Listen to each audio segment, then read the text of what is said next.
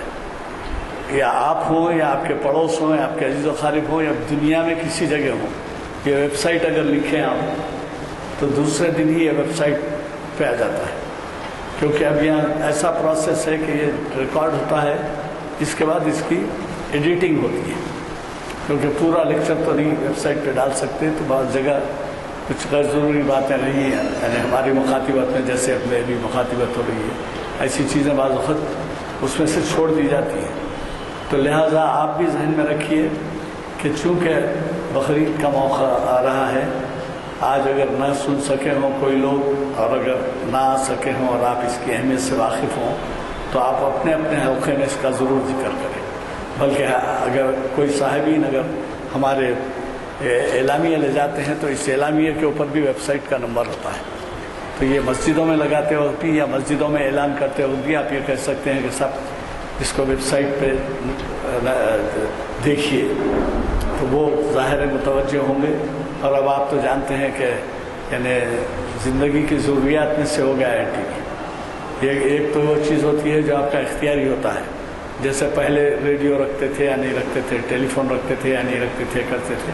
اور آج آپ ہر گھر میں جا کے دیکھیے، اور معمولی سے معمولی گھرانے میں دیکھیے وہ ٹی وی ہے وہاں پہ. تو جب ٹی وی کی سہولت ہے تو وہ سہولت اس واسطے ہی نہیں ہے کہ سنیما یا بچے یا گانا سن رہے ہیں آپ یا کہانیاں سن رہے ہیں یا اسپورٹس دیکھ رہے ہیں، بلکہ اس کے لیے بھی آپ کو توجہ کرنے کی ضرورت ہے کہ ایسی اہم ویب سائٹ، یہی نہیں میں کہتا، دنیا میں بہت سے ویب سائٹ ہیں جو اسلامی ماحول کے اور اسلامی اصولوں کے، تاریخ کے، فلسفے کے بارے میں کچھ نہ کچھ بتاتے ہیں. تو آپ ان ویب سائٹس کو بھی نہیں مس کرنا. اور اگر آپ یہاں پر کچھ سمجھنے میں آگے پیچھے ہو جائیں تو گھر پہ جا کے ضرور وہ ویب سائٹ پہ لگا کے دیکھیے. تو میں بہت زیادہ آپ کا وقت لیے بغیر اتنا ہی کہوں گا کہ ہمارے 3 آئٹمس اس میں باقی ہیں. کل ڈاکٹر میر انیس الدین صاحب کا درس ہوتا ہے، سورۃ المائدہ کا ایک رکوع، اس کی CD لگائی جاتی ہے. یہ بڑے سائنٹسٹ تھے اور انہوں نے جامع مسجد عالیہ میں 14-15 سال مخاطبت کی، درس قرآن مجید ترجمہ و تفسیر. اور اس کے بعد ہم نے ان کے CDs لگائے. ان کے CDs دنیا بھر میں سنے جاتے ہیں. اور یہاں اتوار کو درس ہوتا ہے ظہر کے بعد. اور یہ قرآن مجید کے انگریزی کے مترجم ہیں، عربی کا انگریزی میں انہوں نے ترجمہ کیا ہے، جو بہت ہی نایاب. اور یعنی یہاں پر تو ملتا ہے آپ کو، تمیم صاحب ہیں سیکریٹری، ان کے اسسٹنٹ تھے، وہ رہتے ہیں. اور اتوار کے دن ظہر میں. اور ایک بات یہ ہے، چہارشنبے کے دن یعنی 15 ذیقعدہ پیر، کل نہیں پرسوں، شریعت اسلامی اور موجودہ دور، اس میں بھی آپ کے جانے پہچانے مقرر جناب اقبال احمد انجینئر صاحب مخاطب کر رہے ہیں. اور یہ بھی اتنا ہی اہم ہے. اور شریعت انفارمیشن سروس کی 592ویں نشست ہے. اور پھر میں اس کے بعد ذکر کروں گا جناب مستر مجاز صاحب چہار شنبے کو اقبال شناسی کی محفل مخاطب کر رہے ہیں، اور وہ ہے عنوان ظہور عجم۔ اس میں بھی آپ کی اہمیت ہے، علامہ اقبال کا کلام ہے، اور آپ جو ہے اس کے بارے میں ان کا اس بارے میں کلام ان کا سن سکیں گے۔ مجھے یقین ہے کہ آپ کا تعاون جاری رہے گا۔ صرف اتنا ہی کہتے ہوئے میں ہمارے آج کے مخرج صاحب کو دعوت دیتا ہوں کہ آج یہ تاریخ اسلام کی 701ویں نشست ہے۔ آپ اس کا اندازہ لگانا چاہتے ہیں تو یوں سمجھیے کہ ہر سال 45 نشستیں ہوتی ہیں۔ رمضان کے 4 ہفتے نہیں ہوتے، اور 1-2 ہفتے کبھی کرفیو ہو جائے، کوئی ناگہانی صورت ہو جائے، یا تہوار آ جائے، کوئی بارش ہو جائے تو بھی اس کے بعد ہوتا ہے، لیکن یہ جو ہے 45 ہفتے ضرور ہوتے ہیں ہر سال۔ تو 45 کے معنی 10 کے لگا دیجئے 450، اور 450 کا ڈبل کیجئے 900۔ اب یہ 700 کو تو پہنچ چکے ہیں۔ اب اللہ تعالیٰ ہمیں ایک استفادے کا موقع دے کہ یعنی 15-17 سال ہو جاتے ہیں وہ ہماری محافل شروع ہو گئی۔ تو آپ اس سے اندازہ لگائیے کہ آپ لوگوں کے تعاون سے اس مسجد میں جو کچھ ہو رہا ہے اس کے بارے میں اللہ کے فضل سے بہت سے لوگوں میں چرچا ہے، اور وہ بھی کوشش کرتے ہیں کہ بلا کے لوگوں کے اپنے اپنے محافل جمائیں اس قسم کی۔ تو میں اب آپ سے زیادہ وقت لیے بغیر آپ کا میں یہ گزارش کرتا ہوں آج کے ہمارے محترم پروفیسر سید راشد نسیم ندوی صاحب سے کہ وہ اپنے ہی دیے ہوئے عنوان سے ہمیں مخاطب کریں۔ میری گزارش رہے گی جو حضرات پیچھے بیٹھے ہیں اگر سامنے۔ الحمدللہ رب العالمین، والصلاة والسلام علی سید المرسلین وعلی آلہ واصحابہ اجمعین، اما بعد۔ فقد قال اللہ تبارک و تعالی فی القرآن المجید والفرقان الحمید، اعوذ باللہ من الشیطان الرجیم، بسم اللہ الرحمن الرحیم۔ وَلِكُلِّ أُمَّةٍ جَعَلْنَا مَنْسَكًا لِيَذْكُرُوا اسْمَ اللَّهِ عَلَى مَا رَزَقَهُم مِّن بَهِيمَةِ الْأَنْعَامِ فَإِلَٰهُكُمْ إِلَٰهٌ وَاحِدٌ فَلَهُ أَسْلِمُوا وَبَشِّرِ الْمُخْبِتِينَ۔ صدق اللہ العظیم۔ بزرگوں اور دوستو، جسے بھی آپ نے عنوان کے سلسلے میں سماعت فرمایا کہ اقوام و ملل میں قربانی کا تصور، اس کا ایک تاریخی جائزہ مجھے آپ کی خدمت میں پیش کرنا ہے۔ اقوام یعنی مختلف قومیں، ملل یعنی مختلف ملتیں۔ قوموں اور ملتوں میں قربانی کا جو تصور رہا ہے، قربانی کا جو کانسیپٹ رہا ہے، بلکہ قربانی کا جو عمل رہا ہے، اس کا جائزہ لینے سے جو فائدہ ہوتا ہے وہ فائدہ یہ ہوتا ہے کہ عملی طور پر ترغیب کے ساتھ ساتھ فکر کی تعمیر ہوتی ہے، کیونکہ قربانی اسلامی عبادتوں میں سے ایک ایسی عبادت ہے جس پر عام طور پر میڈیا، اور آپ اجازت دیں تو ذرا عامیانہ اصطلاح میں کہوں کہ سو کالڈ پڑھے لکھے لوگ بڑی تنقیدیں کرتے رہتے ہیں۔ چند ہی ہفتوں بعد انشاءاللہ عید الاضحیٰ کا وقت آئے گا، اور اس وقت قربانیوں کا مسئلہ ہمارے اور آپ کے سامنے آئے گا۔ تو عام طور پر آپ لوگوں کو یہ کہتے ہوئے سنیں گے کہ بجائے ان قربانیوں کے اگر کسی بیوہ کی مدد کر دیں، کسی یتیم لڑکی کا نکاح کر دیں، کسی بیمار غریب کا علاج کرا دیں تو کتنا اچھا ہے۔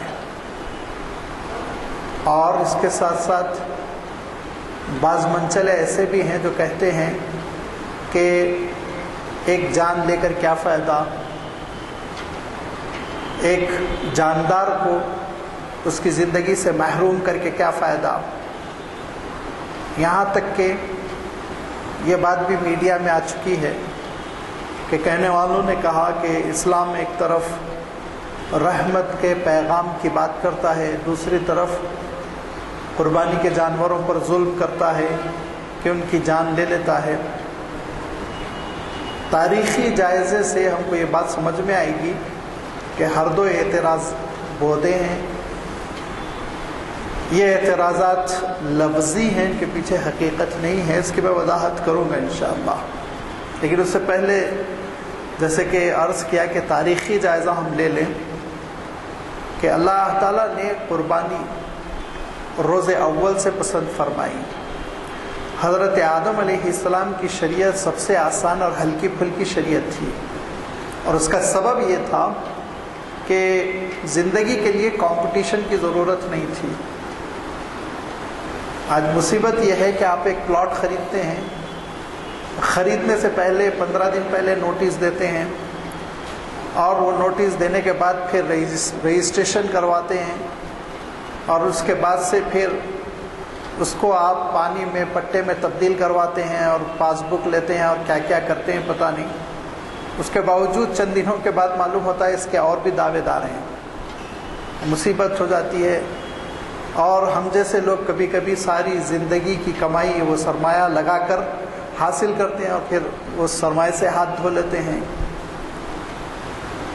لیکن اگر آپ دیکھیں تو پچھلے 50 سال پہلے اس قسم کی مصیبتیں نہیں تھیں، اور حکومت نے زمین دے دی آپ کو، بس اعلان ہو گیا زبانی طور پر یا چھوٹی موٹی پرچی لکھ دی گئی، انعامی زمین قرار دی گئی، آپ کی ہو گئی۔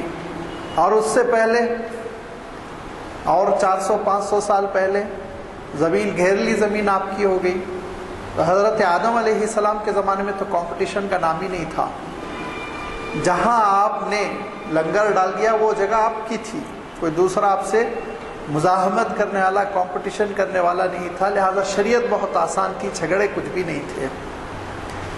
شریعت کیا تھی؟ شریعت یہ تھی کہ قریب میں جو غلے کھانے وانے کی چیزیں مل جائے اس کو جمع کر لو، پھل ول جو مل جائے اس کو جمع کر لو، خریدنے وریدنے کی ضرورت تھی نہیں۔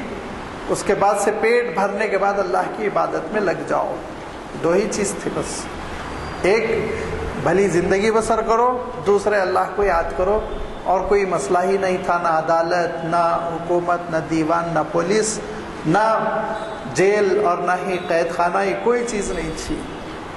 تو حضرت آدم علیہ السلام کی اتنی آسان شریعت اور ہلکے پھلکے احکام تھے چند، لیکن اس میں بھی قربانی کا حکم تھا، اس میں بھی قربانی کا حکم تھا۔ اور یہ میں بے دلیل نہیں کہہ رہا ہوں، اس کی دلیل میں قرآن پاک سے اور پچھلی اور بھی کتابوں کی تائید سے آپ کی خدمت میں رکھوں گا۔ قرآن پاک میں اللہ تعالیٰ نے سورۃ المائدہ میں دو حضرت آدم علیہ السلام کے صاحبزادوں کا تذکرہ کیا، جن کا تاریخ میں نام جو آتا ہے وہ حابیل اور قابیل۔ قرآن پاک میں تو نام نہیں ہے، لیکن تاریخی کتابوں میں جو ان کا نام آتا ہے وہ حابیل اور قابیل۔ یہ دونوں کے سلسلے میں ایک مسئلے میں لڑائی ہوئی تھی، ان تفسیری روایت میں گئے بغیر میں کہتا ہوں کہ ایک مسئلے میں لڑائی تھی، اور وہ لڑائی کا فیصلہ ہونے والا تھا قربانی کی قبولیت پر۔ لہذا حابیل نے ایک بہت اچھے دمبے کی قربانی اللہ تعالیٰ کے دربار میں پیش کی۔ قابیل انہوں نے تھوڑا سا قربانی دینے میں تردد کیا، اور ایک اچھا تندرست دمبا کیوں اللہ کی راہ میں قربان کروں، یہ سوچ کر تھوڑا بہت کچھ پکا وکا کر یا غلہ واللہ یا پھل ول قربانی کے لیے پیش کیا۔ نتیجہ یہ نکلا کہ حابیل کی قربانی قبول ہو گئی اور قابیل کی نیاز قبول نہیں ہوئی۔ اب مارے جلسی کے قابیل نے حابیل سے کہا میں تم کو قتل کر دوں گا، تو انہوں نے کہا اگر آپ قتل کرنا چاہتے ہیں تو قتل کر دیں، میں آپ کی طرف قتل کے لیے ہاتھ آگے نہیں بڑھاؤں گا۔ تو کہا تیری قربانی قبول ہو گئی، میری کیوں نہیں قبول ہوئی؟ تو انہوں نے جواب دیا، حابیل نے جواب دیا کہ انما یتقبل اللہ من المتقین، کہ اللہ تعالیٰ تقوی کے ساتھ، اخلاص کے ساتھ جو عمل ہوتا ہے اس کو قبول فرماتا ہے۔ اللہ تعالیٰ ارشاد فرماتا ہے وَاتْلُ عَلَيْهِمْ نَبَأَ ابْنَيْ آدَمَ بِالْحَقِّ إِذْ قَرَّبَا قُرْبَانًا فَتُقُبِّلَ مِنْ أَحَدِهِمَا وَلَمْ يُتَقَبَّلْ مِنَ الْآخَرِ، کہ اے نبی آپ ان کو سنا دیجئے حضرت آدم علیہ السلام کے دو صاحبزادوں کا قصہ، سچا سچا بالحق، اس قربا قربانا، دونوں نے اپنی اپنی قربانی پیش کی، ایک کی قبول ہو گئی دوسرے کی قبول نہیں ہوئی۔ مارے حسد کے دوسرے نے کہا کہ لاقتلنک، میں تم کو قتل کر کے چھوڑوں گا۔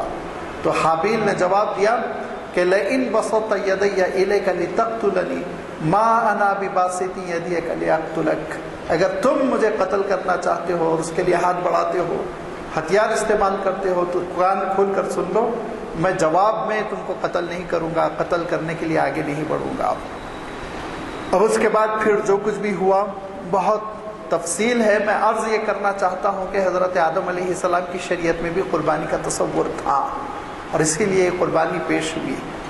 حضرت آدم علیہ السلام کے بعد آپ دیکھیں گے کہ جب حضرت ابراہیم علیہ السلام کا تذکرہ آیا تو وہاں تو قربانی کا اللہ تعالیٰ نے خوب تذکرہ فرمایا، سورۃ الحج آپ اٹھا کر دیکھ لیں۔ اور پھر حضرت ابراہیم علیہ السلام سے جو آخری درجے کی قربانی اللہ تعالیٰ نے مانگی وہ یہ کہ خود حضرت اسماعیل علیہ السلام کو ذبح کرنے کی، اور حضرت ابراہیم علیہ السلام نے اس پر تعامل بھی کیا، اس پر عمل بھی کیا، تعمیل کی، لیکن اللہ تعالیٰ نے اس کو بدل دیا ایک دمبے کی قربانی سے، اور اللہ تعالیٰ نے ارشاد فرمایا لقد صدقت رؤیا یا ابراہیم، اے ابراہیم آپ نے خواب کو پورا کر دکھایا، اور ہم نے آپ کے بیٹے کے بجائے دمبے کو وفدیناہ بذبح عظیم ایک دوسری قربانی سے بدل دیا، اور ہمیشہ کے لیے ہم نے اس کو برقرار رکھا۔ لہذا یہ قربانی کا تصور یہودیوں کی شریعت میں بھی تھا، حضرت موسیٰ علیہ السلام کی شریعت میں بھی قربانی کا تصور تھا، اور اس کے لیے آپ خود اولڈ ٹیسٹمنٹ کو اٹھا کر کتاب خروج دیکھیں گے، کتاب الخروج میں یہ وضاحت ہے کہ ان کو تاکید کر دی گئی تھی کہ ہر سال ایک مرتبہ قربانی وہ پیش کریں، اور وہ کہاں تھے؟ وہ فلسطین میں تھے۔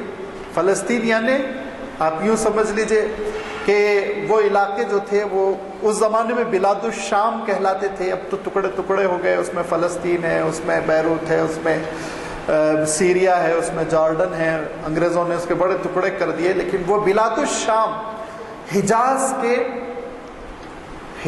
کے بالکل اوپر ہے، شمال میں ہے، اور ان کی جتنی قربان گاہیں تھیں، میں حیرت انگیز حقیقت بتا رہا ہوں، اس کا اگر آپ کو ثبوت چاہیے تو ان کی کتابوں کے حوالے سے یہ ثبوت ملے گا۔ مولانا حمید الدین فراہی رحمۃ اللہ علیہ کی کتاب میں الرأی الصحیح فی من ہوا الذبیح میں کیا ثبوت ملے گا کہ ساری قربان گاہیں ان کی جو بنی ہوئی تھی ان کا رخ جنوب کی جانب تھا، یعنی مکے کی طرف تھا، جنوب کی جانب تھا، مکے کی جانب تھا، وہ شمال سے وہ لوگ جنوب کی طرف رخ کرتے تھے۔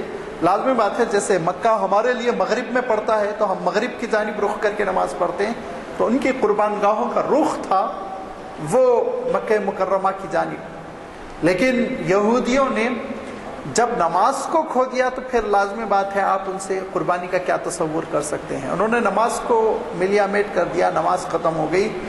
اللہ تعالیٰ نے ان کو نماز کا ایسا حکم دیا تھا کہ حضرت موسیٰ علیہ السلام جب مصر میں فرعون سے مجاہدہ فرما رہے تھے، فرعون سے نبرد آزما تھے اور اس کو سمجھا رہے تھے، راہ حق پر لانے کی کوشش کر رہے تھے، اس وقت فرعون جب زیادتی پر زیادتی کرنے لگا اور دوبارہ اس نے آرڈیننس ایشو کیا کہ بنی اسرائیل میں جو لڑکا پیدا ہو جائے اس کو ذبح کر دو، لڑکی جو پیدا ہو جائے اس کو باندی بنا کے رکھ لو، تو اس وقت بنی اسرائیل نے حضرت موسیٰ علیہ السلام سے آ کے شکایت کی کہ کیا یہ ہماری آزمائش ہے، کب تک چلے گی یہ مصیبت؟ تو تو اللہ تعالیٰ ارشاد فرماتا ہے اس وقت حضرت موسیٰ علیہ السلام نے بنی اسرائیل سے کیا کہا تھا؟ فرمایا تھا کہ وَجَعَلُوا بُيُوتَكُمْ قِبْلَةً وَأَقِيمُوا الصَّلَاةَ، کہ دیکھو گھروں کو قبلہ رخ بناؤ اور نماز قائم کرو. لیکن بنی اسرائیل نے نماز کو ضائع کر دیا. فَخَلَفَ مِن بَعْدِهِمْ خَلْفٌ أَضَاعُوا الصَّلَاةَ، جب نماز جیسی اہم عبادت کو انہوں نے ضائع کر دیا تو ہم ان سے کیا امید رکھتے ہیں کہ وہ قربانی کی حفاظت کرتے؟ لہذا ان کی شریعت سے دھیرے دھیرے قربانی کا تصور ختم ہوتا چلا گیا. اور جب قربانی کا تصور ختم ہوتا چلا گیا تو پھر اس کے بعد ان کے اندر وہ چیزیں پیدا ہو گئی جو اللہ تعالیٰ کو ناپسند ہے. وہ دو چیزیں جو قربانی کا نتیجہ ہوتی ہیں. قربانی پیش کرنے سے سب سے پہلی چیز جو پیدا ہوتی ہے وہ بشر المخبتین، اللہ تعالیٰ نے قربانی کے تذکرے کے اخیر میں فرمایا. اخبات، عربی میں اخبات کہتے ہیں مالک کے لیے نرم پڑ جانا. قربانی جو آپ کو تصور پیغام دیتی ہے وہ کیا ہے کہ قربانی کا دمبا یا جو بھی جانور اس کو آپ نے کھلایا پلایا. اور لازمی بات ہے جو ہم کھلاتے ہیں تو وہ گھاس کوئی میرے گھر کی انڈسٹری میں نہیں بنتی ہو، تو بس اللہ تعالیٰ کی زمین میں اسی کے پانی کے برسنے سے تیار ہو جاتی ہے. ایک چراگاہ میرے کنٹرول میں ہوتی ہے جس کی وجہ سے میں اس کو گھاس کھلاتا ہوں، پالتا اور پوستا ہوں، اور پھر جب وہ بیچارہ بالغ ہو جاتا ہے اور وہ اپنے پیروں پر کھڑا ہو جاتا ہے، سال بھر کا ہو جاتا ہے، تو میں اللہ تعالیٰ کی راہ میں اس کو ذبح کرتا ہوں. اچھا ابھی آپ اللہ تعالیٰ کے لیے نہ سمجھے، گوشت کھانے ہی کے لیے اس کو ذبح کر دیا گیا. وہ بیچارہ ذبح ہو جاتا ہے، آپ کی بات مان لیتا ہے، اور پھر اس کے ٹکڑے ٹکڑے ہو جاتے ہیں. پھر اس کا چمڑا بھی استعمال کیا جاتا ہے، اس کی ہڈی بھی استعمال کی جاتی ہے، اس کا گوشت بھی استعمال ہوتا ہے، اس کے کھر بھی، اس کے پائے بھی، اس کی سنگ، ہر چیز استعمال انسان کر لیتا ہے. کتنا نرم پڑ جاتا ہے وہ اپنے مالک کے لیے، اپنے مالک کے لیے کتنا نرم پڑ گیا کہ وہ پوری کی پوری اپنی جو ذات ہے وہ استعمال کرنے کے لیے اپنے مالک کے ہاتھ میں دے دی. یہ ایک بات کی کیفیت قربانی سے پیدا ہوتی کہ دیکھو ایک جانور کو تم نے اللہ کی گھاس کیا چرا دی، اس کا جان لینا تمہارے لیے جائز ہو گیا. جان لینا بھی جائز ہو گیا، گوشت کھانا بھی جائز ہو گیا، ٹکڑے ٹکڑے کرنا بھی جائز ہو گیا، قیمہ کر ڈالتے ہو اس کا. تم خود مالک کا کیا کیا نہیں کھاتے ہو، اس کی نعمتوں پر پلتے ہو اور اس کی فضاؤں میں سانس لیتے ہو، اس کی غذاؤں پر جیتے ہو. تم اپنے مالک کے لیے نرم ہوئے کہ نہیں؟ ذرا غور کرو. یہ ہے قربانی کا پیغام نمبر 1. وبشر المخبتین، فرمایا کہ قربانی دے کر بندے کے اندر بندگی پیدا ہو، تواضع انکساری پیدا ہو. ایک چیز یہ. نمبر 2، قربانی کے ذریعے سے انسان دراصل اللہ تعالیٰ کا شکر ادا کرتا ہے، اور وہ شکر ادا کرنے کے لیے گویا اپنی زبان سے یہ کہتا ہے، زبان حال سے وہ یہ کہتا ہے کہ مولا اتنا آپ نے دیا، اتنا آپ نے دیا کہ مجھے اصلاً اپنی جان آپ کے دربار میں قربان کرنا چاہیے تھا، لیکن اللہ اپنی جان تو نہیں، کم سے کم میں ایک جانور تو آپ کی خوشنودی کے لیے قربان کرتا ہوں. یہ ہے قربانی کا تصور. اور اس تصور کو اجاگر رکھنے کے لیے، زندہ رکھنے کے لیے اللہ تعالیٰ نے جب اپنے آخری رسول کو بھیجا تو پھر قربانی کا پورا تصور واضح کیا گیا. اور جیسے روزے کے بارے میں اللہ تعالیٰ نے ارشاد فرمایا کما کتب علی الذین من قبلکم، تم سے پچھلی امتوں پہ بھی روزے فرض تھے، ایسے ہی قربانی کے سلسلے میں کیا ارشاد فرمایا؟ وَلِكُلِّ أُمَّةٍ جَعَلْنَا مَنْسَكًا، ہم نے ہر امت پر قربانی رکھی تھی. نسک، منسک، نسک، یہ سین کاف، یہ ساری نون سین کاف، یہ روٹ ورڈ، وہ روٹ ورڈ ہے جو قربانی کے معنوں پر دلالت کرتا ہے. آگے چل کے ترقی کر کے ساری عبادتوں کے لیے اس لفظ کو استعمال کیا گیا، لیکن اوریجنلی اس کا مفہوم ہوتا ہے قربانی. اسی لیے ان صلاتی و نسکی و محیایا و مماتی میں یہی کہتے ہیں آپ، میری نماز، میری قربانی، میرا مرنا، میرا جینا، اے اللہ سب آپ کے لیے. وہاں نسک کا لفظ آیا ہے قربانی کے لیے. تو اللہ تعالیٰ ارشاد فرماتا ہے وَلِكُلِّ أُمَّةٍ جَعَلْنَا مَنْسَكًا، ہر امت کے لیے ہم نے قربانی رکھی تھی، ہر امت کے لیے قربانی رکھی تھی. کیوں رکھی تھی؟ اللہ تعالیٰ ارشاد فرماتا ہے اس لیے. یہ تیسری ایک اور چیز، 2 فائدے تو میں نے ذکر کر دیے کہ بندگی پیدا ہو، شکر گزاری کا جذبہ ہو. تیسری چیز اللہ تعالیٰ ارشاد فرماتا ہے لِيَذْكُرُوا اسْمَ اللَّهِ عَلَى مَا رَزَقَهُم مِّن بَهِيمَةِ الْأَنْعَامِ، اللہ تعالیٰ نے تمہارے لیے جانوروں میں کھانے پینے کا بندوبست کیا ہے۔ لازمی بات ہے دنیا میں سمجھتا ہوں شاید آپ زیادہ اچھے انداز میں بول سکیں گے 98% تو گوشت خور ہوں گے، نان ویج۔ شاید 2% دنیا میں ایسے ہیں جو ویجیٹیرین ہے، لیکن اس میں بھی لوگ الزام لگاتے ہیں، میں تو نہیں لگانا چاہتا ہوں، لوگ الزام لگاتے ہیں کہ وہ بھی چھپ چھپ کے گوشت کھاتے ہیں، واللہ عالم۔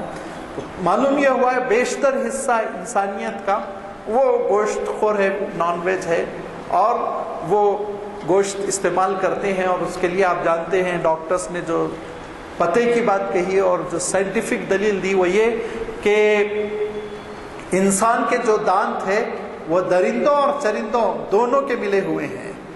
جو چرندے جو گھاس چرتے ہیں اس کے لیے جو داڑھ کی ضرورت ہوتی ہے، چوڑے چوڑے موٹے موٹے، وہ بھی ہے انسان کو، اور گوشت نوچنے کے لیے جو نوکیلے دانتوں کی ضرورت ہوتی ہے وہ بھی اللہ تعالیٰ نے انسان کو دیا۔ تو اس کے معنی یہ کہ انسان کو وہ ترکاری سبزی بھی کھانا چاہیے اور انسان کو گوشت بھی کھانا چاہیے، یہ اللہ تعالیٰ کی بنائی ہوئی فطرت کا تقاضا ہے۔ میں اس بحث میں نہیں پڑھنا چاہتا ہوں گوشت خور ہونا چاہیے نہیں ہونا چاہیے، لیکن یہ تو ایک صورتحال ہے جس کا آپ جائزہ لے سکتے ہیں کہ پوری دنیا میں بیشتر انسان گوشت خور ہے۔ اللہ تعالیٰ نے ہمارے اور آپ کے لیے اس میں غذائیں رکھی ہیں اور وہ ہم استعمال کرتے ہیں الحمدللہ۔ تو اللہ تعالیٰ ارشاد فرماتا ہے علی ما رزقہم من بہیمۃ الانعام، اللہ تعالیٰ نے جو تمہارے لیے مویشیوں کو جائز قرار دیا، جن کا تذکرہ سورۃ الانعام میں ہے کہ اونٹ حلال ہے اور گائے حلال ہے اور اس کی اسپائس کے اور جانور حلال ہے، بکرے اور اس کی اسپائس کے جانور حلال ہے۔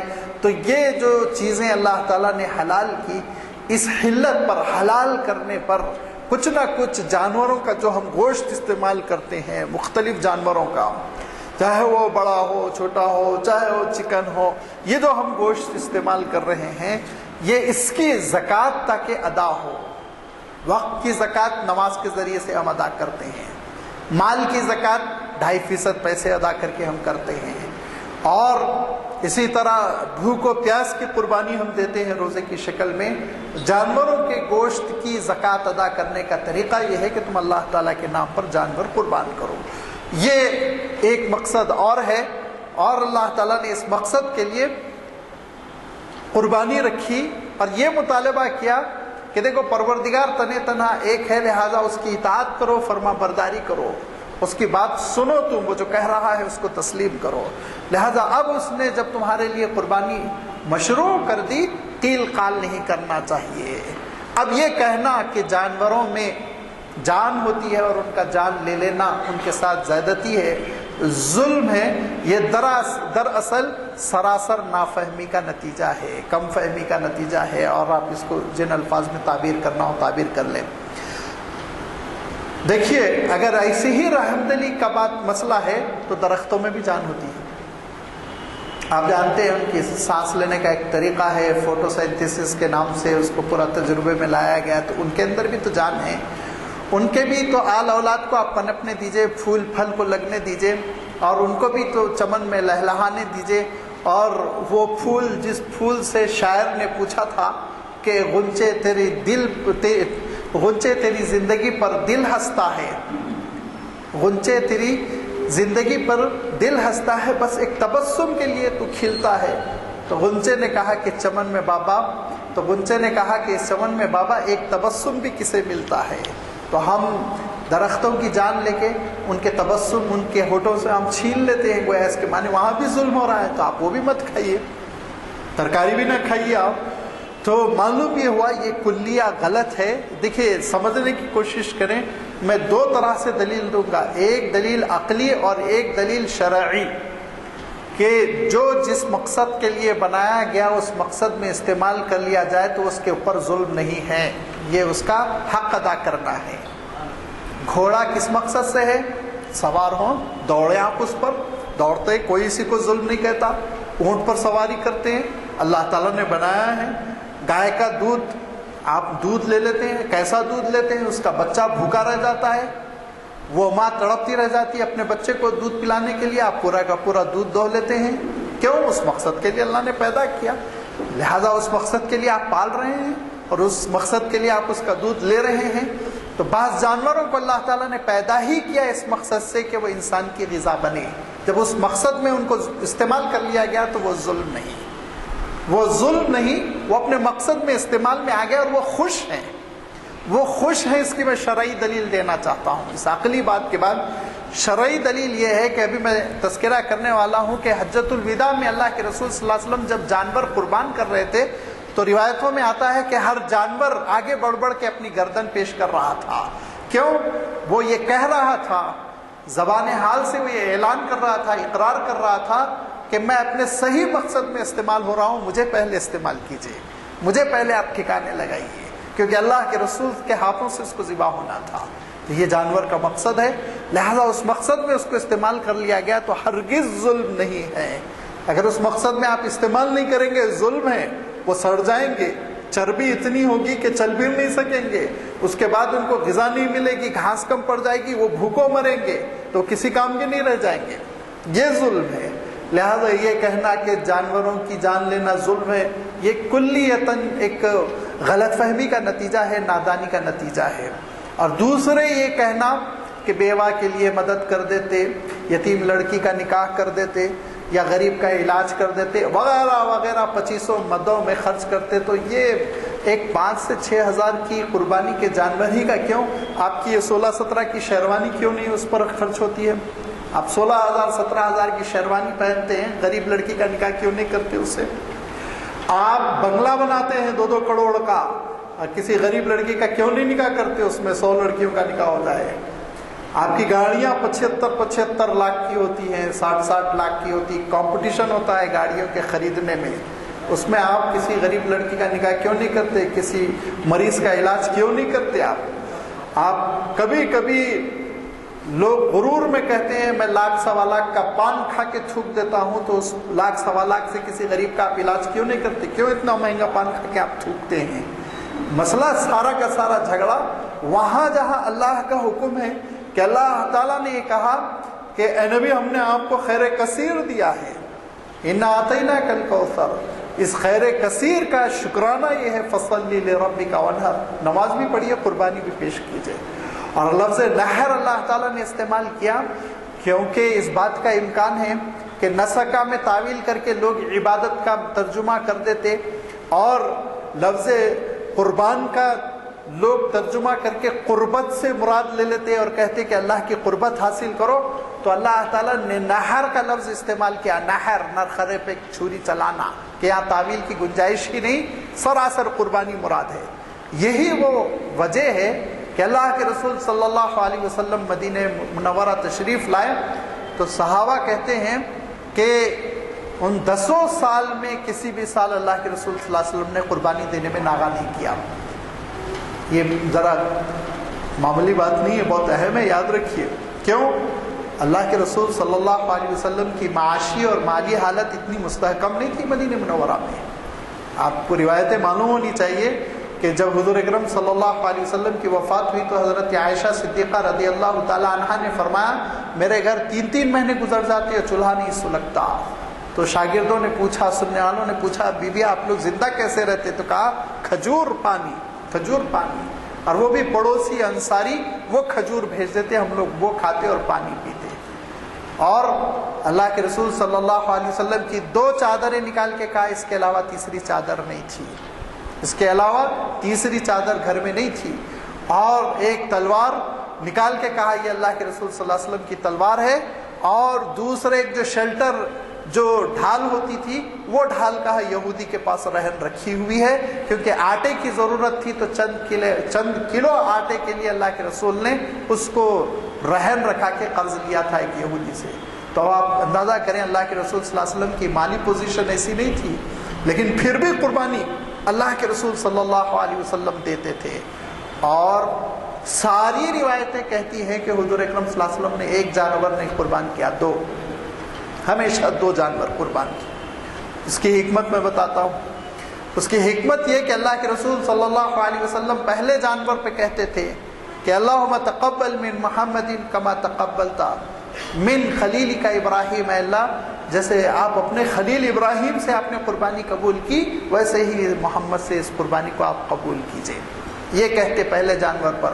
اور دوسرے جانور پر اللہ کے رسول صلی اللہ علیہ وسلم ارشاد فرماتے اے اللہ یہ میری امت کے سارے ان غریبوں کی جانب سے ہے جو قربانی دینے کی پوزیشن میں نہیں ہوں گے۔ یہ دو قربانیاں آپ صلی اللہ علیہ وسلم دیتے، روایتیں اٹھا کر دیکھیے کہ ہر جگہ آتا ہے دو فربا قسم کے، عمدہ قسم کے دمبے اللہ کے رسول صلی اللہ علیہ وسلم قربان کرتے رہے، یہاں تک کہ حجۃ الوداع ہوا۔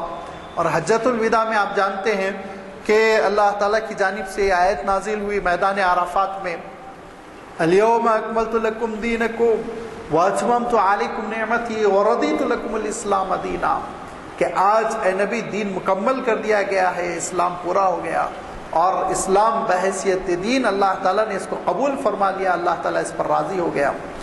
یہ اللہ تعالیٰ کی جانب سے خوشخبری ملی۔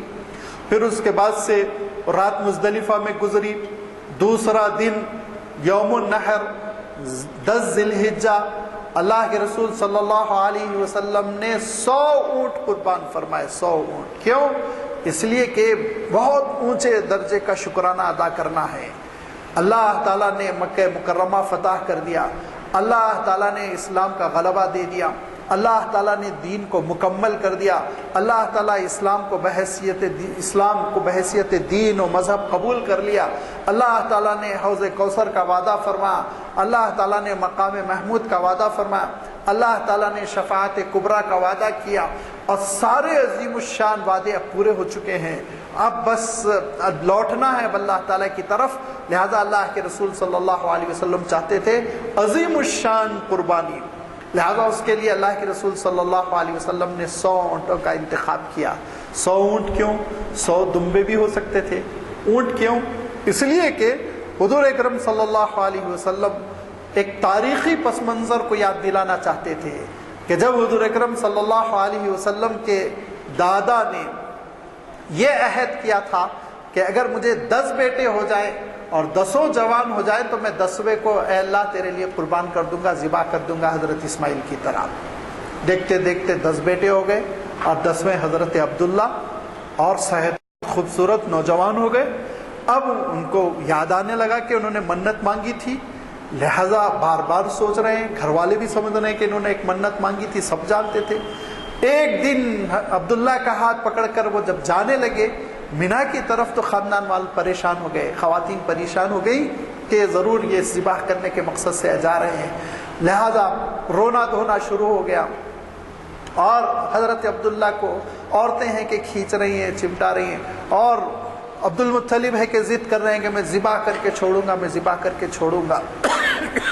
اسی شور میں مشورہ دینے والے نے مشورہ دیا کہ جوتوشی کے پاس جاتے ہیں، کاہن کے پاس جاتے ہیں، میں ہندی لفظ استعمال کر رہا ہوں، عربی میں کاہن اسی کو کہتے تھے جو غیب کے حالات بتاتا تھا، تو اس جوتوشی کے پاس جاتے ہیں، وہ ہو سکتا ہے کوئی حل نکالے۔ وہ ایک بہت ڈھونڈ ڈھانڈ کے بڑے ماہر قسم کے جو ایام جاہلیت ہے، ابھی اسلام تھوڑی آیا، حضور اکرم صلی اللہ علیہ وسلم تو ابھی پیدا بھی نہیں ہوئے، ابھی عبداللہ جوان سے ہیں، لہذا جوتوشی کے پاس گئے۔ اس نے کہا ایک شکل ہے، عبداللہ کو قربان نہ کرنے کی ایک ہی شکل ہے۔ فتویٰ کیا دیا؟ فتویٰ یہ دیا کہ آپ چھٹی ڈالیے، قرآن نکالیے، ایک پہ لکھیے اونٹ اور ایک پہ لکھیے عبداللہ، اگر اونٹ کا اٹھ گیا تو ایک اونٹ قربان کر دیجئے، عبداللہ کو چھوڑ دیجئے، لیکن عبداللہ کا اٹھ گیا تو پھر آپ دوسری بار ڈالیے اور لکھیے 10 اونٹ اور عبداللہ۔ اگر اونٹ کا اٹھ گیا تو اونٹ قربان کر دیجئے، عبداللہ کو چھوڑ دیجئے، اگر عبداللہ ہی کا اٹھا تو تیسری مرتبہ ڈالیے اور اس میں 20 اونٹ لکھیے اور 30 اونٹ 40 اونٹ بڑھاتے چلے جائیے۔ لہذا یہ کام شروع ہوا تو عبداللہ ہی کا نام نکلتا رہا، نکلتے نکلتے 100 اونٹ پر 100 اونٹ کی چھٹی اٹھی یا قرا اٹھا۔ تو عبد المطلب نے کہا کہ ایک ہی مرتبہ میں مطمئن ہونے والا نہیں، دوبارہ پھر کیا تو پھر 100 اونٹ کا، تیسری مرتبہ پھر کیا، پھر 100 اونٹ کا۔ جب 3 مرتبہ 100 اونٹ کا قرآن نکل گیا تو 100 اونٹ مکہ مکرمہ میں ذبح ہوئے اور ہر گھر میں قرب و جوار کی ساری بستی میں گوشت تقسیم کر دیا گیا۔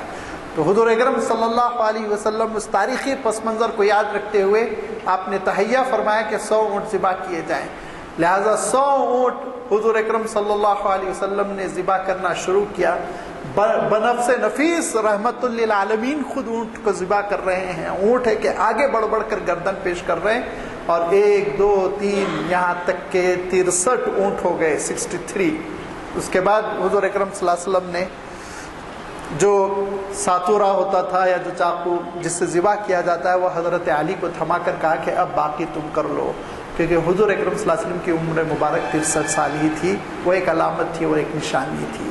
لہذا اللہ کے رسول صلی اللہ علیہ وسلم نے اس عظیم الشان قربانی کے ذریعے سے امت کو یہ سبق سکھایا کہ یاد رکھو جانور کی قربانی دینا اللہ تعالیٰ کو پسند ہے، اور وَلَهُ أَسْلِمُوا، اس کی بات مانو، اطاعت کرو، فرما برداری کرو، قیل قال نہ کرو، عقل سے کام نہ لو، دین عقل کا نام نہیں ہے، لہذا تم جانور قربان کرو، اور قربان کرو گے تو عالم یہ ہوگا کہ اللہ کے رسول صلی اللہ علیہ وسلم ارشاد فرماتے ہیں کہ ایک ایک خون کے قطرے کے بدلے میں تم کو نیکی ملے گی۔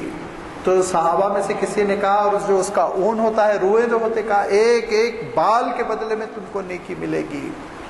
اور اللہ کے رسول صلی اللہ علیہ وسلم نے ارشاد فرمایا کہ 10 ذی الحجہ کو جو قربانی کر سکتا ہے وہ قربانی اگر نہیں کرتا ہے تو برائے کرم وہ ہماری نماز کے لیے بھی نہ آئے عیدگاہ، کہیں اور چلا جائے۔ اتنی تاکید اللہ کے رسول صلی اللہ علیہ وسلم کر رہے ہیں۔ اب آپ سوچئے اس کے بعد پھر قربانی کے سلسلے میں مختلف قسم کی باتیں کرنا اور اس کے سلسلے اس کو تختہ مشق بنانا کتنی نامناسب بات ہے، اور شریعت سے کتنی بیگانگی ہے۔ اللہ تعالیٰ نے ساری شریعتوں میں اور ساری قوموں میں اور ساری ملتوں میں قربانی کے عمل کو پسند فرمایا تھا، مسنون فرمایا تھا، مشروع فرمایا تھا۔ نبیوں کی سنت اور رسولوں کی سنت اور شریعت اسلامی میں اس حکم کو اللہ تعالیٰ نے بہت ہی کھل کے بڑے واضح انداز میں ارشاد فرمایا کہ لن ینال اللہ لحومها ولا دماؤها ولکن ینالہ التقوی منکم۔ دیکھو یہی میں چیز جو کہہ رہا تھا کہ حابیل نے کیا کہا تھا، حابیل نے قابیل سے کہا تھا تمہاری قربانی اس لیے قبول نہیں ہوئی کہ وہ تقوی نہیں تھا، وہ جذبہ نہیں تھا تمہارے اندر، وہ اخلاص نہیں تھا کہ اللہ تعالیٰ کے لیے پیش کر رہا ہوں میں۔ اس اخلاص سے مفقود کم ہو کر اس سے خالی ہو کر تم نے، جذبات سے عاری ہو کر تم نے ایک چیز پیش کر دی، اللہ تعالیٰ کو پسند نہیں آئی۔ میں نے بڑے جذبے کے ساتھ اس کو پیش کیا تھا، دعاؤں کے ساتھ پیش کیا تھا، اور اس نعرے کے ساتھ پیش کیا تھا مولا آپ اس کو کسی طرح قبول کر لیجئے۔ لہذا انما یتقبل اللہ من المتقین، اللہ تعالیٰ متقیوں سے قربانی کو قبول کرتا ہے۔ کیا فرمایا اللہ تعالیٰ نے؟ نہ اس کا گوشت اللہ تک پہنچتا ہے، نہ خون کی اللہ تعالیٰ کو ضرورت ہے، نہ گوشت کی اللہ تعالیٰ کو ضرورت ہے، نعوذ باللہ کسی چیز کا وہ محتاج نہیں، بلکہ کس چیز کی ضرورت ہے، اللہ تعالیٰ کس چیز کو پسند فرماتا ہے، فرمایا تمہارا تقویٰ، تمہاری اطاعت اور تمہاری قربانی کا جذبہ، اللہ تعالیٰ کے دربار میں پیش کرنے کا جذبہ، یہ اللہ تعالیٰ قبول فرماتا ہے۔ اب جو قربانی سے بچنے کے لیے تدبیریں کرتا ہے، فکری عملی، کہ اس کے معنی یہ کہ اس کے اندر تقویٰ نہیں ہے، اسی لیے اللہ قبول نہیں کر رہا، توفیق ہی نہیں دے رہا ہے۔ اور جو قربانی کے لیے جتن کرتا ہے، اس کے معنی یہ اس کا تقویٰ ہے جو اس سے تقاضا کر رہا ہے کہ وہ اللہ تعالیٰ کے دربار میں قربانی کو پیش کرے۔ لہذا یہ وہ قربانی ہے جو انشاءاللہ آپ دیکھیں گے کہ چند ہفتوں کے بعد، 3 ہفتوں کے بعد یہ وہ وقت آنے والا ہے جس کے بارے میں اللہ کے رسول صلی اللہ علیہ وسلم نے ارشاد فرمایا کہ ایام النحر میں، یعنی قربانی کے زمانے میں، وہ جو 3 دن ہیں، 10 ذی الحجہ، 11 ذی الحجہ، 12 ذی الحجہ کے غروب تک، فرمایا ان اوقات میں اللہ تعالیٰ کو قربانی کا خون بہانے سے زیادہ کوئی عمل پسند نہیں ہے۔ فرمایا سب سے زیادہ مرغوب عبادت، سب سے زیادہ مقبول عبادت وہی قربانی ہو کر رہ جاتی ہے۔ لہذا اطاعت اور فرما برداری اور اللہ تعالیٰ کے حکم کو تسلیم کرنا اور ماننا، اس کا تقاضا یہ ہونا چاہیے کہ اللہ تعالیٰ نے جس بات کا حکم دیا وہ حکم اس کو ہم مانیں، سر تسلیم خم کر لیں، اس پر عمل کریں۔ یہی ہماری اور آپ کی کامیابی کی کنجی ہے، اسی پہ ہماری آخرت کی سرخ روئی کا دار و مدار ہے۔ وآخر دعوانا ان الحمد للہ رب العالمین۔ جی جی کیا حجۃ الوداع کسے کہتے ہیں؟ جی کیونکہ بہت سے لوگ حاجی نہیں ہیں۔ اللہ کے رسول صلی اللہ علیہ وسلم کے حج کا تذکرہ آیا پوری تاریخ میں اس حج کو حجۃ الوداع کہتے ہیں. وداعی آپ جانتے ہیں جدا کرنے کو، الوداع جمعہ سے تو ہم بہت واقف ہیں. حضور اکرم صلی اللہ علیہ وسلم نے مدینہ منورہ منتقل ہونے کے بعد مکہ مکرمہ کے سفر کا قصد کیا تھا. سن 6 ہجری میں روک دیا گیا. پھر اس کے بعد سن 7 ہجری میں صلح حدیبیہ ہوئی. سن 8 ہجری میں آپ صلی اللہ علیہ وسلم نے مکہ مکرمہ فتح فرمایا، فتح مکہ جس کو کہتے ہیں. اس کے دوسرے سال حضرت ابوبکر صدیق رضی اللہ تعالیٰ عنہ کو امیر الحج بنا کر آپ نے مسلمانوں کو حج کے لیے روانہ کیا سن 9 ہجری میں. اور جو آپ کی زندگی کا، آپ کی حیات طیبہ کا آخری سال تھا سن 10 ہجری. 10 ہجری کی ذی الحجہ کو اللہ کے رسول صلی اللہ علیہ وسلم حج کے لیے تشریف لے گئے. اس کو تاریخ میں سیرت کی کتابوں میں حجۃ الوداع، یعنی وہ آخری حج تھا. اس کے بعد سے اللہ کے رسول صلی اللہ علیہ وسلم جدا ہو گئے، یہ نام دیا. یہ وہ حج ہے جس میں تقریباً 1 لاکھ سے زیادہ صحابہ شریک رہے اور حضور اکرم صلی اللہ علیہ وسلم سے پورے اعمال حج کو پریکٹیکلی سیکھا. اور اسی بنیاد پر الحمدللہ آج تک حج چل رہا ہے. وہی مناسک حج ہے، وہی اعمال حج ہے جو اللہ کے رسول صلی اللہ علیہ وسلم نے انجام دیے تھے. اس کو حجۃ الوداع کہتے ہیں، سن 10 ہجری کا حج.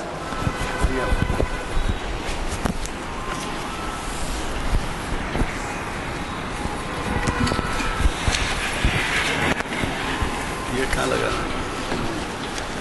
السلام علیکم حضرات. میں نے پہلے ہی کہا تھا اور بار بار کہہ چکا ہوں کہ ہمارے مقررین بہت ہی تیاری سے آتے ہیں اور کئی مطالعات کا، کئی کتابوں کا مطالعہ کرنے کے بعد اس کا نچوڑ آپ کے سامنے رکھتے ہیں. اور آپ 40-45 منٹ میں اتنی معلومات حاصل کر لیتے ہیں جو کئی مرتبہ کتابیں پڑھنے سے کئی گھنٹے صرف کرنے کے بعد بھی حاصل کرنا مشکل ہوتا ہے. بہرحال اللہ کا شکر ہے کہ ہماری سامعین کی تعداد ماشاءاللہ سے کافی ہے، جبکہ چھٹی کا دن بھی ہے، لیکن اس کے باوجود جو ہے آپ لوگوں کی دلچسپی سے محفل کامیاب ہو. آپ سے گزارش ہے کہ عید کے دن یعنی کل پرسوں ایک اہم عنوان سے آپ کے جانے میں پہچانے جانے مانے مقرر جناب اقبال احمد انجینئر صاحب، جنہوں نے کئی محافل کو گرمایا ہے ہمارے پاس، وہ شریعت اسلامی اور موجودہ دور کے عنوان سے مخاطب کرتے ہیں. آپ خود اندازہ لگا سکتے ہیں کہ کتنا اہم عنوان ہے. شریعت انفارمیشن سروس کی 592 نشست ہے. مجھے خری توقع ہے کہ آپ ساتھ سے استفادہ کریں گے. اسی طریقے سے چہارشنبے کے دن ظہور عجم اقبالیات میں جناب مصطفیٰ مدر صاحب کا ہمارے اقبال ظہور عجم کی شکل میں ہیں، وہ آپ کے سامنے اس سے متعلق اپنے خیالات کا اظہار کریں گے. اور محفل اقبال شناسی کی 870ویں نشست ہوگی. مجھے قوی توقع ہے کہ آپ نہ صرف خود استفادہ کریں گے بلکہ اپنے ساتھ بھی ساتھ لائیں گے. اور چند صاحب ذرا دیر سے تشریف لائیں، ان سے پہلے کی گزارش کر دیتا ہوں کہ آپ نہ آ سکیں یا کسی وجہ سے مصروف رہیں اور آپ کے ساتھی نہ آ سکیں تو ان سے کہیے کہ یہ جو ویب سائٹ کا نمبر دیا گیا ہے کہ ویب سائٹ کے اوپر دوسرے دن دیکھیں. آج تو اس کو ترتیب دیا جاتا ہے اس کا کیسٹ تیار کر کے، لہٰذا آپ اس کی کوشش کریں کہ اگر کسی وجہ سے نہ آئیں تو دوسرے دن ٹی وی پر دیکھیں. بلکہ ٹی وی پہ یہ ہوتا ہے کہ اگر آپ دیکھیں تو گھر والے بھی دیکھیں گے، بچے بھی دیکھیں گے، اور اگر آپ نہیں دیکھیں گے تو وہ ٹی وی استعمال ہوتا رہے گا اسپورٹس کے لیے اور فلموں کے لیے اور خبروں کے لیے. آپ اگر دیکھیں ہیڈ آف دی فیملی تو یقینی طور پہ سب کو دلچسپی پیدا ہوگی. ٹی وی پر جی نہیں، اس پہ ویب سائٹ پہ، ٹی وی نہیں، ویب سائٹ پہ. تو میرا کہنے کا مطلب یہ ہے کہ آپ پابندی سے آئیے. آپ یہاں تک جو پہنچے ہیں آپ اس سے اندازہ لگائیے. میں بھی جو کہہ رہا تھا کہ یہ 701ویں نشست ہے اور یہ 701ویں نشست کے معنی 15 سال ہوئے، کیونکہ 450 10 سال میں ہوتے ہیں اور 900 نشستیں 20 سال میں ہو جائیں گی. تو 999 مائنس 701 کی نشست ہے. تو اس سے اندازہ لگائیے آپ کہ آپ جو ہے اس سے کس قدر استفادہ کر سکتے ہیں, اور یہ عام طور پر کتنا پاپولر بھی ہے. بیرونی ممالک میں بھی لوگ دیکھتے ہیں, یہاں آ کے ٹیلی فون کرتے ہیں, کیسٹ پوچھتے ہیں اس کی, اور وہاں سے ٹیلی فون پہ کانٹیکٹ کرتے ہیں کہ فلاں صاحب کی تقریر تھی, اس کا نہیں آیا ہم کو ابھی تک ویب سائٹ. تو یہ ہوتا ہے بعض وقت. تو اس کی اہمیت ہے, ضرور اس کے لیے بھی کچھ وقت نکالیں. اللہ تعالیٰ سے دعا ہے کہ ہمارے آج کے مقرر صاحب کی معلومات میں دن دنی رات چوگنی اضافہ کریں. اور میں آپ سے کہہ چکا ہوں کہ وہ پریزیڈنٹ کے ایوارڈ یافتہ ہیں. کہ آل انڈیا پریزیڈنٹ کے ایوارڈ یافتہ ہونا معمولی بات نہیں ہے. وہ اتنے بڑے اسکالر ہیں, اور آپ یہ یقین مانیے کہ جب یہ باہر کہیں بلائے جاتے ہیں تو ان لوگوں کو ہوائی جہاز کا خرچہ اور 5 اسٹار ہوٹل میں ٹھہرایا جاتا ہے. تو آپ یہاں اگر قدر نہ کریں اور ان سے استفادہ نہ کریں تو کتنی بڑی بات ہے. لہٰذا میں اور میں آج کے مقرر صاحب سے دعا کی گزارش کروں. جی فرمائیے.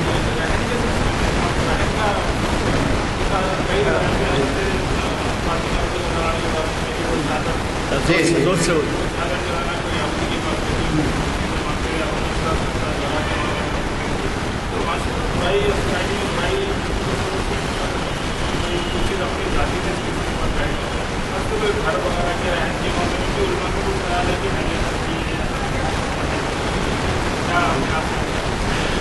آپ کے سوال کے 2 جز ہیں.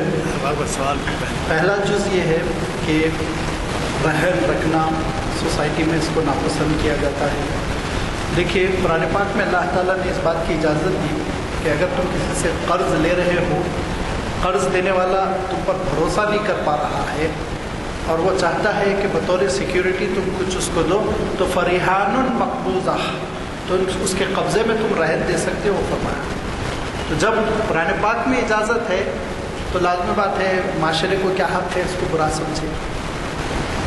لہذا رہن کے کیا معنی ہے سیکیورٹی, کہ آپ 1 لاکھ روپے لینا چاہ رہے ہیں, آپ اجنبی ہیں, آپ ابھی آئے ہوئے ہیں, محلے میں نوواری تھے, کیسے کوئی آپ کو دے دے گا. لیکن آپ نے اتنا ہی سونا دے دیا تو وہ مطمئن ہو گیا کہ پیسے نہیں لائے گا تو میں سونا بیچوں گا, اپنی رقم حاصل کروں گا. یہ ہے رہن کا کانسیپٹ. حیدرآباد میں جو گھر رہن پر لیا جاتا ہے, یہ آپ کا سوال کا دوسرا جز ہے کہ گھر رہن پر دے کر اس کے فائدے اٹھانا, یہ علماء اس کے سلسلے میں عدم جواز کے قائل ہیں. دراصل وہ سود ہو جاتا ہے. اگر آپ نے کسی کو گھر دیا بطور رہن اور ان سے پیسے لیے, تو جن صاحب نے قرضہ دے کر گھر لیا ہے نا, ان کے لیے جائز نہیں کہ وہ گھر میں رہیں یا اس کا کرایہ کھائیں, کیونکہ وہ سود بن جاتا ہے. اس کو علماء نے ناجائز لکھا. لیکن اگر مثلا کاغذات میں کنٹرول کر لیتا ہوں اور گھر پہ تالا لگا دیتا ہوں, لگانے کے بعد کہتا ہوں ٹھیک ہے آپ جب بھی پیسے واپس کریں گے میں آپ کو کاغذات دے دوں گا, چابی دے دوں گا, تو یہ جائز ہے. فائدہ اٹھانا ناجائز ہے. اب لازمی بات ہے, آپ میں سے بہت سارے لوگ سوچ رہے ہوں گے کہ یہ کیا بیوقوفی کی بات ہوئی کہ گھر کو تالا لگا کے رکھا جائے, گھر پہ قبضہ تو ہو لیکن استفادہ نہ ہو. تو ٹھیک ہے آپ مت لیجیے رہن میں. کس نے کہا آپ کو رہن پہ لیجیے, ضروری تھوڑی ہے. قرض آپ اسی وقت دے سکتے ہیں جبکہ قرض دینے کے بعد جو مقروض ہو رہا ہے اس سے آپ فائدہ نہیں اٹھانا. مقروض سے فائدہ اٹھانا اسلامی شریعت میں جائز نہیں. اتنا اس میں بحث ہے کہ بطور رہن کسی نے آپ کے پاس گائے رکھوا دی اور پیسے لے گیا, تو آیا آپ اس کا دودھ پی سکتے نہیں پی سکتے, بڑی بحث ہے. اور اکثر علماء کا فتویٰ یہ کہ آپ دودھ نہیں پی سکتے, مالک کو دے دیں گے جو گائے کا. اتنی نزاکت ہے. اور آپ جانتے ہیں امام ابو حنیفہ رحمۃ اللہ علیہ ایک گھر کے سائے تلے کھڑے ہوئے تھے, پوچھا یہ کس کا گھر ہے, تو لوگوں نے بتایا فلاں بن فلاں. تو آپ سائے سے ہٹ گئے, دھوپ میں آ گئے. لوگوں نے کہا سائے میں کھڑے تھے آپ, اچھا ہی تھا نا.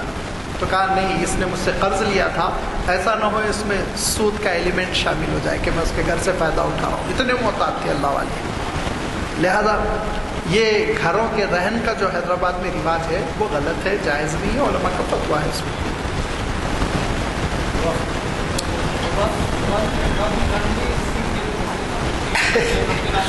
جی بڑا اختلافی مسئلہ ہے.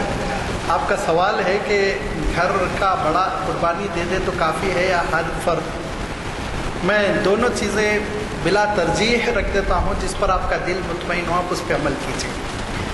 ایک تو حضور اکرم صلی اللہ علیہ وسلم کی یہ حدیث ملتی ہے کہ آپ صلی اللہ علیہ وسلم نے فرمایا ایک گھر کے لیے ایک قربانی کافی ہے. یہ حدیث شریف ہے. دوسری طرف علماء کا یہ کہنا ہے کہ کہیں بھی اسلامی تعلیمات ایک فرد وہ سارے خاندان کے لیے میں نمازیں پڑھ لوں خاندان کی، میں زکوٰۃ دے دوں پورے خاندان کی، ایسا کہیں نہیں ہے. میں حج کر لوں پورے خاندان کی جانب. ہر فرد پر جب اس کے اندر اہلیت ہوتی ہے، ایلیجبلٹی کی شرط کے ساتھ، جب اس کے اندر اہلیت ہوتی ہے تو ہر فرد جواب دہ ہوتا ہے. لہذا ہر فرد پر قربانی واجب ہے. اب اس کے بعد سے یہ حدیث کے بارے میں کیا کہیں گے؟ تو انہوں نے کہا یہ حدیث دراصل مدینہ منورہ کے اس ماحول کے سلسلے میں ہے جہاں قربانی دینا بہت پیچیدہ تھا. تو آپ نے فرمایا ٹھیک ہے خاندان بھر والے ایک کر لو کافی ہو جائے گی تمہارے. تو وہ اس زمانے کے لیے اس ماحول کے ساتھ خاص تھی، ورنہ ہر فرد پر قربانی وہ واجب ہے. جی نہیں قید ہے. بالغ ہونا قید ہے نمبر 1. نمبر 2 ان کے پاس اہلیت ہونا، اتنے پیسے ہونا قربانی. ہاں قید ہے. انکنڈیشنل کوئی بھی عبادت نماز نہیں ہوتی نابالغ پر فرض، تو آپ سوچئے قربانی کیسے ہوگی. اس کی شرطیں ہیں وہ فقہ کی کتابوں میں دیکھنا پڑے گا آپ کو. اللہم لک الحمد کما ینبغی لجلال وجهک وعظیم سلطانک والصلاة والسلام علی حبیبک ورسولک محمد آلہ وصحبہ. ربنا ظلمنا انفسنا وان لم تغفر لنا وترحمنا لنكونن من الخاسرين. ربنا لا تزغ قلوبنا بعد إذ هديتنا وهب لنا من لدنك رحمة إنك أنت الوهاب. ربنا تقبل منا إنك أنت السميع العليم وأرنا مناسكنا وتب علينا إنك أنت التواب الرحيم برحمتك يا أرحم الراحمين. الحمد لله.